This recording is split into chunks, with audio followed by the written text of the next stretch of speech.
Je m'appelle Elsa, je suis professeure des universités et je suis chercheuse dans un laboratoire en sciences sociales dont je suis aussi la directrice.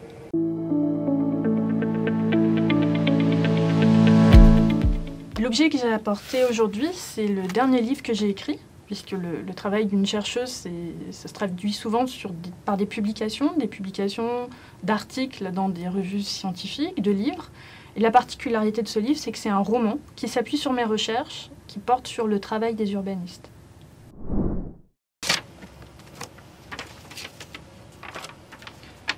En quoi consiste ton métier ?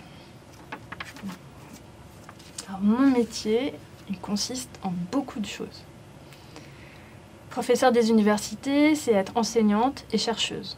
C'est enseigner sur la base de ses recherches. Et c'est nourrir ses recherches par les interactions qu'on a avec des étudiantes et des étudiantes dans les enseignements. Chercheuse, c'est peut-être un petit peu plus méconnu.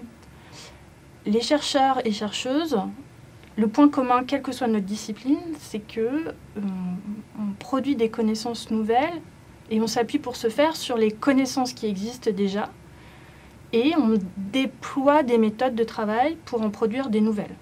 Moi, je travaille principalement sur la base de ce qu'on appelle des méthodes qualitatives, c'est-à-dire je fais surtout beaucoup d'entretiens avec les personnes qui sont concernées par le sujet que je travaille. Donc là, pour faire ce livre, j'ai rencontré beaucoup de personnes qui travaillent dans les mondes de l'urbanisme et j'ai posé des questions sur leur travail, les difficultés qu'ils rencontrent, leur satisfaction au travail, la manière dont ils s'organisent.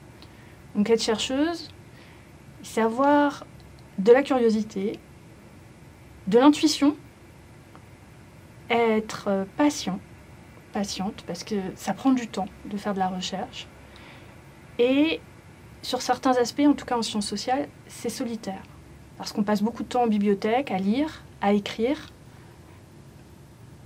Voilà.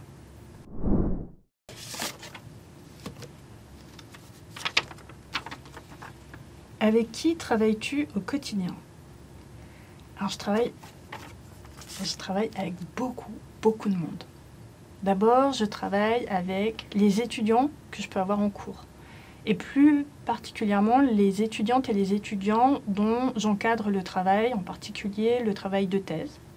Je travaille avec les collègues de l'équipe administrative, puisque je suis la directrice du laboratoire, donc ça implique d'avoir un rôle important dans le suivi de l'administration du laboratoire, mais aussi avec mes collègues de l'équipe scientifique. Je travaille avec les personnes que je rencontre dans le cadre de mes recherches, et puis avec mes homologues dans d'autres universités, à différentes occasions, pour des séminaires de recherche, mais aussi pour les moments des recrutements, pour plein d'autres moments d'évaluation de l'activité scientifique, puisque le propre de l'activité scientifique, c'est que ce sont les scientifiques qui la discutent, et qui l'évaluent et qui valident les résultats. Et tout ça, ça demande aussi de travailler avec d'autres. Mais je pense que là, ça donne un bon aperçu de toutes les personnes avec qui je peux être amenée à travailler, en proximité ou dans des relations plus éloignées.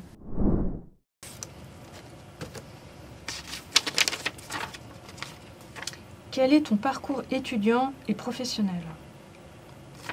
Alors, quand on est chercheuse, parcours étudiant et parcours professionnel, c'est un peu pareil parce qu'on fait des études pendant très longtemps.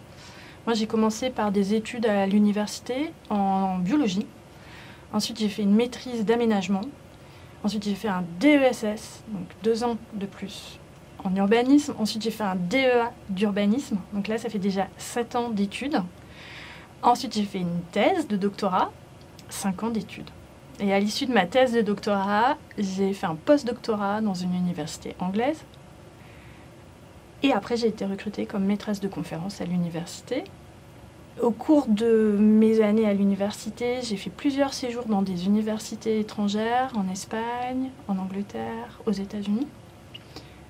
Et j'ai préparé ce qu'on appelle une habilitation à diriger des recherches, donc encore un diplôme, à la suite de quoi j'ai été recrutée comme professeure des universités. Une fois que j'ai été nommée professeure des universités, j'ai été élue par les membres de mon laboratoire pour devenir la directrice du laboratoire. Alors être directrice d'un laboratoire en sciences sociales, C'est assez compliqué à expliquer parce qu'il faut à la fois être garant du bon fonctionnement du laboratoire, s'assurer que les projets sont correctement gérés, que l'administration du budget, des dossiers soit faite correctement. Mais on a aussi la responsabilité du bien-être des collègues et de leur envie de continuer à travailler ensemble. On a aussi comme rôle d'encourager les collègues à développer leur recherche, à aller peut-être trouver des financements, à accueillir d'autres doctorants, de soutenir leur promotion.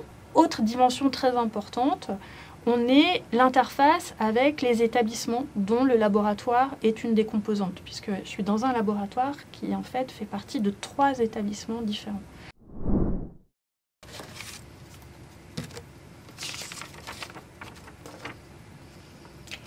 Quels sont les sujets qui te tiennent à cœur? Il y en a beaucoup. Mais un des sujets qui me tient à cœur, c'est de rendre accessibles les résultats des recherches à un public plus vaste, uniquement le public des scientifiques et des étudiants. J'ai des collègues et moi je suis aussi impliquée dans des projets théâtraux en lien avec mes recherches. Je prépare un documentaire, un film documentaire sur mes nouvelles recherches qui sont sur un tout autre sujet. Et c'est toujours aussi l'idée que la forme qu'on utilise pour restituer une idée, elle est aussi importante que l'idée elle-même.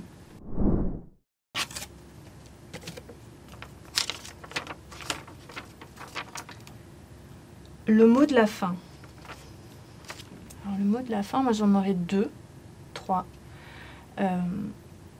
Être chercheuse, en tout cas en sciences sociales, ça peut parfois paraître très solitaire, puisqu'on passe beaucoup de temps en bibliothèque, à lire le travail des autres, à écrire les résultats de notre propre travail. Mais c'est aussi un métier qui offre une immense liberté, puisqu'on travaille sur ce qu'on veut, comme on veut, du moment où on respecte les règles de la production scientifique. Et on peut faire évoluer nos sujets en fonction de notre propre curiosité. Donc moi, mes travaux ont beaucoup bougé durant toute ma carrière. Et je pense que c'est ça le clé du travail scientifique, c'est de pouvoir prendre le temps de creuser une idée, une réflexion en toute liberté.